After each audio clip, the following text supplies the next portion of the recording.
Hello दोस्तों, नमस्ते, प्रणाम। मैं गायत्री अपने चैनल में दोस्तों आप लोग का स्वागत और अभिनंदन करती हूँ। आप लोगों के बीच एक प्यारा सा देवी गीत विवाह गीत प्रस्तुत करने जा रहे हैं। कैसा लगा कमेंट करके ज़रूर बताइएगा। जो गलती हो क्षमा करिएगा दोस्तों।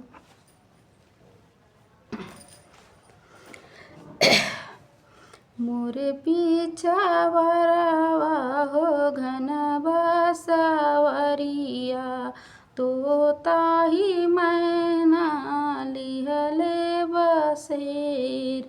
मोरे पीछावरवा हो घन बसवरिया, तोता मैना लिहले बसेर।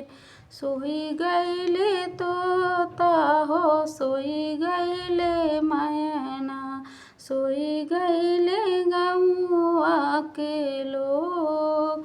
सोई गईले तोता हो सोई गईले मैना, सोई गए गौआ के लोग। एक नाही सोआई बेटी के बाबा, जेकरे तिलकवा के सोच।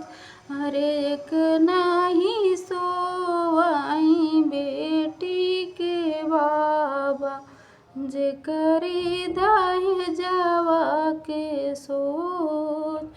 मोरे पीछावरवा हो घन बसवरिया, बतोताई मैना जलिहले बसेर। सोई गए तोता रे सोई गईले मैना, सोई गए गौआ के लोग। सोई गए तोता हो सोई गए मैना, सोई गए गौआ के लोग। एक नाही सोआई बेटी के पापा, जेकरे दहेजवा के सोच। एक नाही सोआई बेटी के चाचा, जेकरे तिलकवा के सोच। सोई मोरे पीछावरवा घन बसवरिया, तोताई मैना जलिहले बसेर।